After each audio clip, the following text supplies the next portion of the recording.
அதிமுக சார்பில் நடைபெற்ற பொதுக்கூட்டத்தில் முதல்வர் குறித்து அவதூறு கருத்து பேசியதாக அதிமுக முன்னாள் அமைச்சர் சி.வி. சண்முகம் மீதான வழக்கு விசாரணை ஜூன் 24ஆம் தேதிக்கு ஒத்திவைக்கப்பட்டது. வரத்து குறைவால் திண்டுக்கல் காந்தி காய்கறி மார்க்கெட்டில் காய்கறிகளின் விலை அதிரடியாக உயர்ந்துள்ளது. கடந்த 20 நாட்களுக்கும் மேலாக மாவட்டம் முழுவதும் கோடை மழை பெய்து வருவதால் காய்கறி விளைச்சல் வெகுவாக பாதிக்கப்பட்டுள்ளது. இடைக்கால ஜாமீனை நீட்டிக்க கோரி டெல்லி முதலமைச்சர் கெஜ்ரிவால் உச்சநீதிமன்றத்தில் மனு தாக்கல் செய்துள்ளார். உடல்நிலை பரிசோதனை செய்ய இருப்பதால் 7 நாட்களுக்கு ஜாமீனை நீட்டிக்க கோரி அரவிந்த் கெஜ்ரிவால் மனு அளித்துள்ளார். உதகையில் அரசு மற்றும் தனியார் பல்கலைக்கழகங்களில் துணைவேந்தர்கள் மாநாடு தொடங்கியது.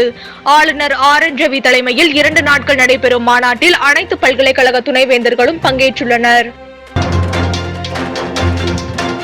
நெல்லை மாவட்டத்தில் கடந்த சில நாட்களாக காற்றின் வேகம் அதிகரித்துள்ளதால் காற்றாலை மின் உற்பத்தி உயர்ந்துள்ளது.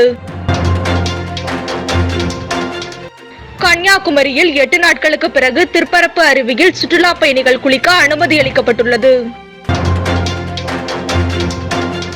சென்னையில் ஆபரண தங்கத்தின் விலை சவரனுக்கு ரூபாய் 520 உயர்ந்து ஒரு சவரன் ரூபாய் 53,760 ரூபாய்க்கு விற்பனை செய்யப்படுகிறது. கன்னியாகுமரி காந்தி மண்டபம் பகுதியில் ஆந்திராவில் இருந்து வந்த சுற்றுலா பயணி திடீரென மயங்கி விழுந்து பலியானார்.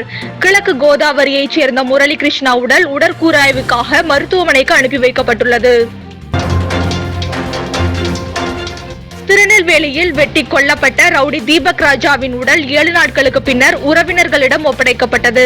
தீபக் ராஜா கொலை தொடர்பாக 6 தனிப்படைகள் அமைக்கப்பட்டு இதுவரை 8 பேர் கைது செய்யப்பட்டுள்ளனர். துபாய் செல்லும் விமானம் 9 மணி நேரம் தாமதமாக மதுரை வந்தடையும் என ஸ்பைஸ் ஜெட் நிர்வாகம் தெரிவித்துள்ளது. துபாயிலிருந்து நேற்று காலை 7 மணிக்கு மதுரை புறப்பட வேண்டிய விமானம் தொழில்நுட்ப கோளாறால் துபாயிலேயே நிறுத்தம் செய்யப்பட்டது குறிப்பிடத்தக்கது.